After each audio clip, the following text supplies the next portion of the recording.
नमस्कार. मी मिलिंद अनंत पाटील, मानसशास्त्रीय समुपदेशक. मागच्या व्हिडिओत पाण्याच्याबद्दल आपण ऐकलं असेलच. पाण्याची चव बदलत नाही तर त्याचा स्वभाव भांड्याप्रमाणे बदलतो. तसं पाहायला गेलं तर पाणी H2O हायड्रोजनचा 2 अणू आणि ऑक्सिजनचे 1 अणू हे विज्ञान सांगतं. पण काचेतल्या ग्लासाचं पाणी आणि स्टीलच्या ग्लासातलं पाणी एकसारखं कसं होईल? काचेचा ग्लास घेतला, त्यातलं पाणी पारदर्शक, थंड, काच शांत असते, निष्पृह असते. ते पाणी जेव्हा जेव्हा आपण पितो तर ते आपली तहान तर भागवतंच, पण ते आपल्याला जणू सांगतं की माझ्यासारखं तू पारदर्शक राहा. स्टीलच्या ग्लासातलं पाणी मजबूत, घरातल्या एखाद्या मोठ्या माणसासारखं, आधार देणारं. गावाकडच्या भाषेत सांगायचं तर पाणी नाही, त्यात दम असतो. जर्मनच्या ग्लासातलं पाणी थोडं थंडगार.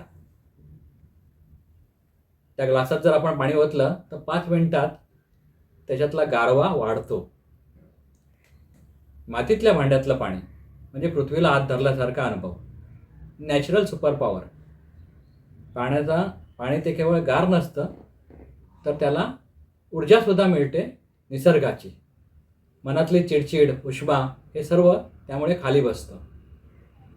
तांब्यातलं पाणी म्हणजे शरीराचं रिसेट बटन.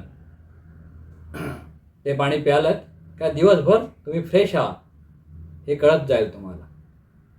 आणि प्लॅस्टिकच्या बाटलीतलं पाणी म्हणजे हे नको असणारं मन. पाणी सांगत असेल, अरे माझा जीव घुसमटतोय कुठेतरी. चांदीच्या ग्लासातलं पाणी थंड, शुभ्र आणि ऊर्जावान. लहान मुलांना चांदीच्या ग्लासातलं पाणी देणं खरंच उत्तम असतं. आणि सोन्याच्या ग्लासात किंवा सोन्याचं तक्षण केलेलं पाणी हे तर राजाच्या उपस्थितीसारखं. सोन्यातली ऊर्जा म्हणजे सूर्याची ऊर्जा, त्याच्यातला तजेला मन वेडावणारा.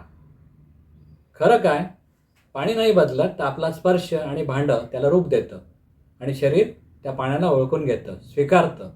त्यानुसार आपला मूड बदलतो.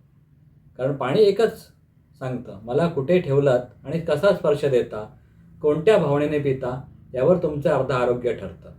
धन्यवाद.